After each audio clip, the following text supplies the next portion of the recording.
नमस्कार साथियों, मैं गोविंद मालवीय आपका हार्दिक स्वागत करता हूं। कुछ जो साथी इस वीडियो के ज़रिए नए जुड़े हैं उनके लिए मैं एक इन्फॉर्मेशन दे देता हूं। हम भारत के इतिहास का समग्र अध्ययन अर्थात संपूर्ण अध्ययन की सीरीज चला रहे हैं। आप प्लेलिस्ट में जाकर सारे वीडियोस देख सकते हैं और हमने भारत के इतिहास का प्रारंभ से लगाकर अब तक सारे टॉपिक बारी बारी से बहुत ही बारीकी से देखे हैं, जिसके अंतर्गत हमने भारत के इतिहास के प्रारंभिक समय अर्थात पाषाण काल से लगाकर गुप्त काल तक हमने चर्चा भरपूर तरीके से की थी। लास्ट वीडियो के अंदर हमने गुप्तोत्तर काल के शासक हर्षवर्धन के बारे में चर्चा की थी। आज जो ये वाला टॉपिक है वह मध्यकालीन भारत के इतिहास का होगा। और मैं आपको बता दूं, भारत के इतिहास का अगर विभाजन किया जाए तो प्राचीन काल जो है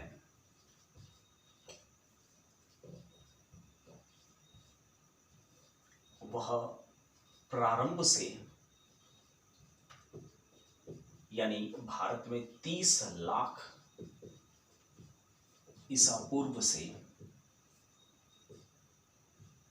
करीब 647 ईस्वी तक माना जाता है, यानी हर्षवर्धन की मृत्यु तक माना जाता है। उसके बाद अगर बात करें प्राचीन काल के टॉपिक्स के अंदर, तो हमने कवर किए थे पाषाण काल,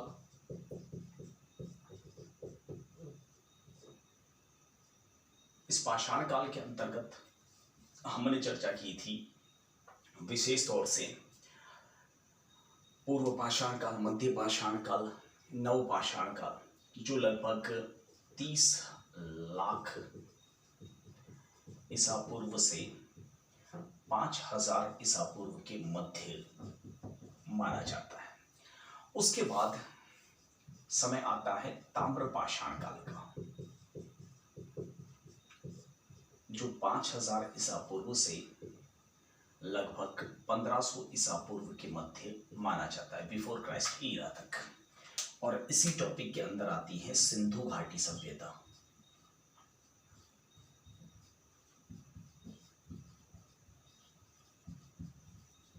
और इसका समय है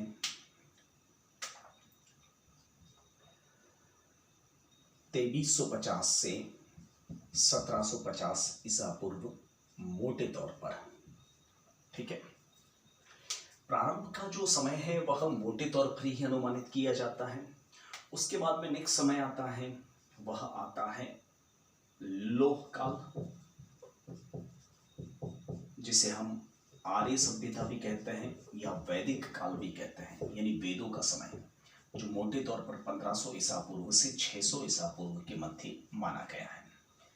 ठीक है, उसके बाद में आता है बौद्ध काल,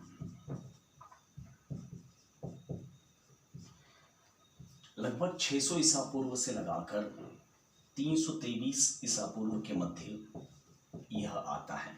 और इसी के अंतर्गत जो है जैन और बौद्ध धर्म,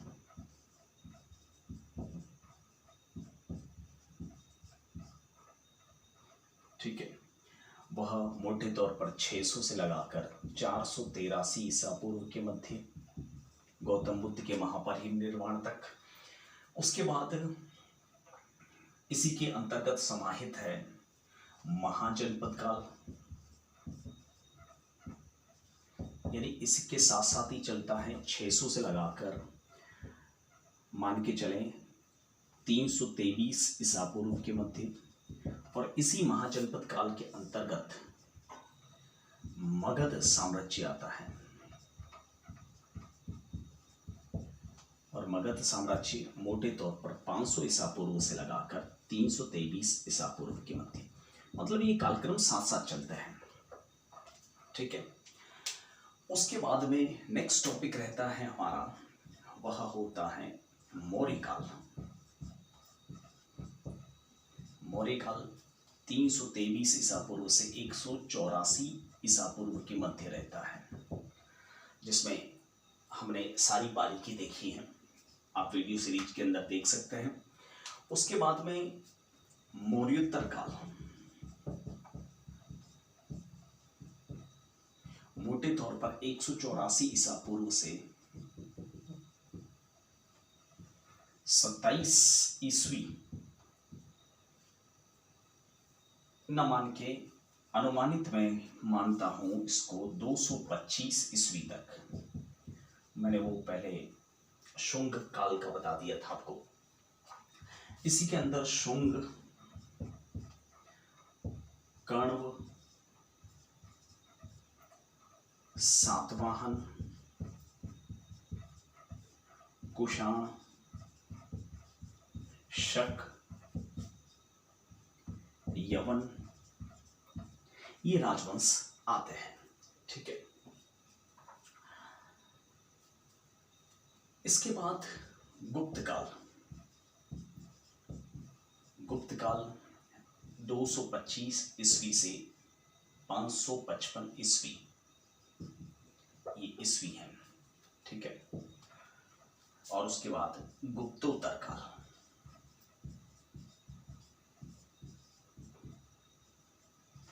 जो मोटे तौर पर 555 ईस्वी से हर्षवर्धन की मृत्यु 647 ईस्वी तक रहता है। ये है प्राचीन भारत के टॉपिक्स जो हम पूरी तरह से कवर कर चुके हैं। ठीक है, अब बात कर लेते हैं अपन, किसी को स्क्रीनशॉट लेना है तो ले सकते हैं क्योंकि अति महत्वपूर्ण है। कालक्रमों का इस तरह से विभाजन आपको किसी प्लेटफॉर्म पर नहीं मिलेगा।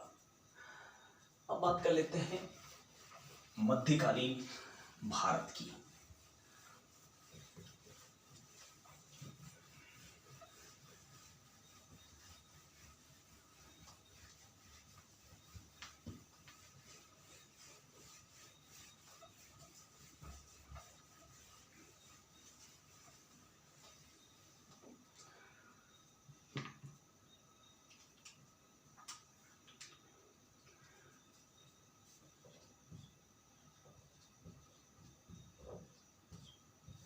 मध्यकाल में 647 ईस्वी से शुरू होता है और यह जाता है करीब 1707 ईस्वी तक। इसके अंतर्गत सबसे पहले हम देखेंगे अरब आक्रमण। ठीक है, जो लगभग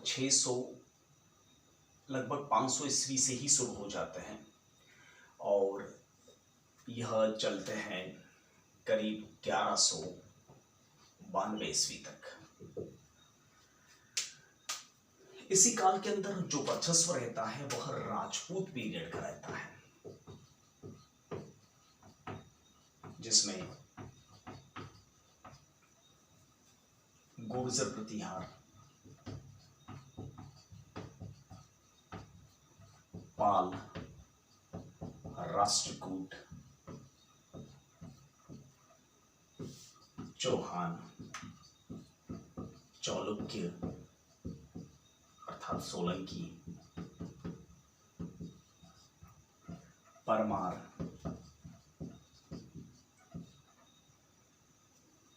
ये मोटे तौर पर मुख्य वंश पढ़े जाते हैं राजपूत काल में, जो प्रारंभिक समय है। उसके बाद में राजपूत काल में दूसरा जो टॉपिक रहता है वह इसके समकालीन नेक्स्ट टॉपिक आ जाता है सल्तनत काल। देखिए, अरब आक्रमण और सल्तनत काल में हम गजनवी गौरी जैसे आक्रमणकारियों को देखेंगे और सल्तनत काल में स्पेशली दिल्ली सल्तनत का समय कहलाता है और दिल्ली सल्तनत में मोटे तौर पर समय है उसका 1192 से करीब 1526 ईस्वी। और इसी के अंतर्गत सबसे पहला गुलाम वंश, जिसे इल्बारी तुर्क वंश भी कहते हैं, मामलुक वंश भी कहते हैं, दास वंश भी कहते हैं, जो मोटे तौर पर 1192 से लगाकर चलता है 1290 ईस्वी तक। इसी के अंदर कुतुबुद्दीन ऐबक, इल्तुतमिश, आराम शाह जैसे शासक आते हैं। उसके बाद खलजी वंश, जिसे कुछ मिसप्रिंट लोगों ने खिलजी बता दिया, वैसे ये एग्जैक्टली खलजी है, जिसका मोटे तौर पर समय रहता है 1290 से लगाकर 1320 तक। और मैं आपको बता दूं, इसी सल्तनत काल में करीब 1223-24 के आसपास चंगेज खान मंगोल का आक्रमण भारत पर होता है। इसी गुलाम वंश के समकालीन जब इल्तुतमिश का शासन था तब हुआ था। खलजी वंश में जलालुद्दीन खिलजी, अलाउद्दीन खिलजी, मुबारकुद्दीन खिलजी, बहुत सारे शासक हैं। मैं चर्चा करने लग जाऊंगा तो पूरा इसी में समय हमारा ज़ाया हो जाएगा, ठीक है। उसके बाद खलजी वंश के बाद नेक्स्ट वंश जो आता है वह आता है तुगलक वंश। और तुगलक वंश के अंतर्गत जो समय है 1320 से लगाकर 1412 ईस्वी तक। इसी के बीच में कुछ ऐसा पीरियड भी आता है 2 साल का, 1412 से 1414 के मध्य तैमूर लंग का आक्रमण। ये भी एक मंगोल था, करीना कपूर का पुत्र नहीं है ये, तैमूर लंग का आक्रमण।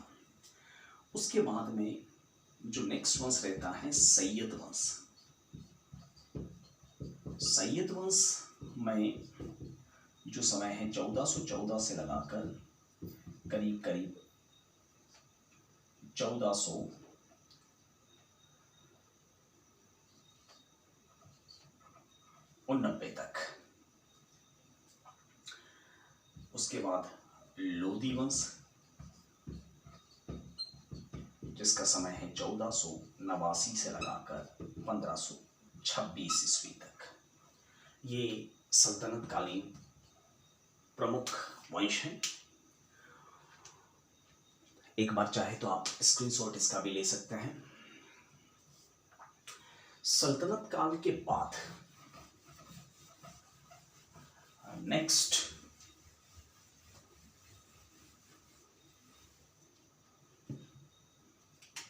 जो है वह मुगल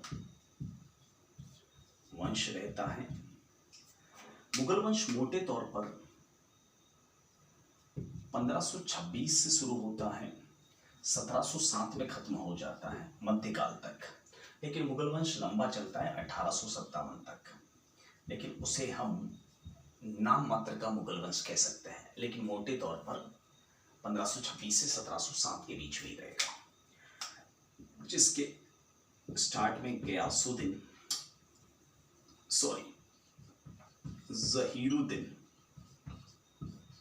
मोहम्मद बाबर 1519 में भारत आ चुका था उस समय के भारत में, लेकिन वर्तमान भारत में 1526 में आया था और 1530 में अल्लाह को प्यारा हो गया था। उसके बाद में वह है नासिरुद्दीन मोहम्मद हुमायूं। इसका समय है 1530 से 1540 के बीच में। इसी बीच में एक और वंश आ जाता है जिसे हम सूर वंश कहते हैं, जिसमें शेर शाह सूरी 1540 से 45 के मध्य, और बाद में उसके वंशज आदिल शाह सूर, इस्लाम शाह सूर, सिकंदर शाह सूर, ताज खां किर्रानी जैसे शासक। ये 1545 से 55 के मध्य रहते हैं। उसके बाद में एक बार फिर से नासिरुद्दीन मोहम्मद हुमायूं फिर से मुगल सल्तनत की स्थापना करता है 1555 से 56, ये द्वितीय शासनकाल है उसका। उसके बाद में जलालुद्दीन मोहम्मद अकबर 1556 से लगाकर 1605 तक, ठीक है। उसके बाद में नूरुद्दीन मोहम्मद सलीम अर्थात जहांगीर, मोटे तौर पर समय है 1605 से 1627, 25 भी मिल सकता है आपको, क्योंकि 2 साल का जो गैप है जिसमें नूरजहां ने अपने हाथों में शासन ले लिया था, जो छोटा बच्चा है शहरयार खान को गद्दी पर बैठाया था। उसके बाद में शिहाबुद्दीन मोहम्मद खुर्रम अर्थात शाहजहां 1627 से 1658 तक, लेकिन मृत्यु होती है 1666 में, क्योंकि औरंगजेब उसे कैद कर लेता है। इससे नीचे आपको शायद दिखाई देगा कि नहीं, बिल्कुल एक लाइन लिख सकते हैं, और वो है अबुल मुजफ्फर मुइजुद्दीन औरंगजेब। औरंगजेब ओरिजिनल नाम है, आलमगीर उसकी उपाधि है, जो 1658 में हुकूमत हासिल कर लेता है, 1707 में मर जाता है। तो ये है मुगलिया सल्तनत, और 1707 में औरंगजेब की मृत्यु के साथ ही भारत में मध्यकालीन भारत के इतिहास का समापन भी हो जाता है, ठीक है। तो दोस्तों, ये मध्यकाल की तस्वीर है आपके सामने। जब हम आधुनिक काल पढ़ेंगे तो आधुनिक काल की तस्वीर आपके सामने रखूंगा मैं, ठीक है। प्राचीन काल की सारी तस्वीर तो मैंने रख ली है, अब इसी आउटलाइन के हिसाब से अपन चलते रहेंगे।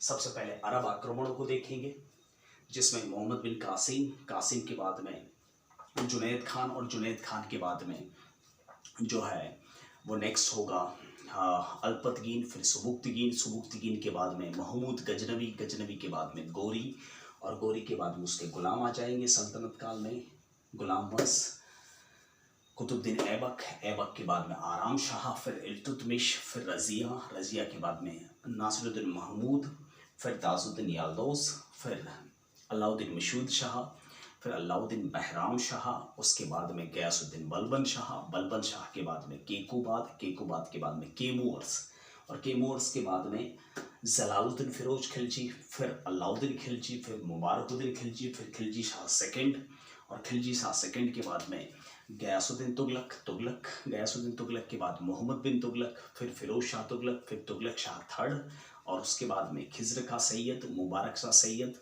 और उसके बाद में बहलोल खान लोदी, और फिर इब्राहिम सिकंदर खान लोदी, और फिर इब्राहिम खान लोदी, और उसी इब्राहिम खान लोदी को बाबर मारकर पानीपत के युद्ध में विजय हासिल करेगा और मुगलिया सल्तनत की स्थापना होगी।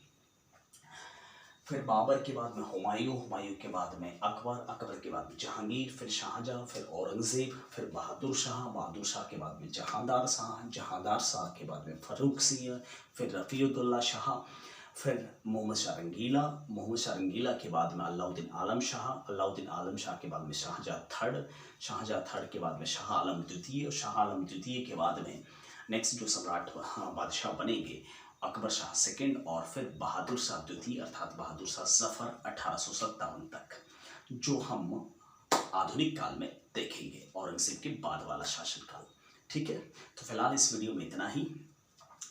वीडियो पसंद आया तो लाइक कर दो ना यार, आप लोग ना तो शेयर करते हो, लाइक तो खैर करते होंगे डेफिनेटली, मुझे पूरा विश्वास है कि इससे बढ़िया सीरीज आपको यूट्यूब के प्लेटफॉर्म पर तो नहीं मिलेगी, लेकिन शेयर नहीं करते, ये मुझे अच्छी तरह से पता है। सब्सक्राइब तो कर लिया होगा आपने, नहीं किया तो कर लो। और शेयर नहीं करते हो, मुझे इसका कारण भी पता है कि अच्छी क्रीम ना निकल जाए हाथ से और दूसरे ना पढ़ ले, स्वार्थी हूँ थोड़े से, मुझे पता है। लेकिन ऐसे मत बनो, मेरा हौसला टूट जाएगा, मज़ा नहीं आएगा फिर आपको। चलिए विदा लेता हूँ आपसे। जय हिंद, वंदे मातरम। Thank you, bye.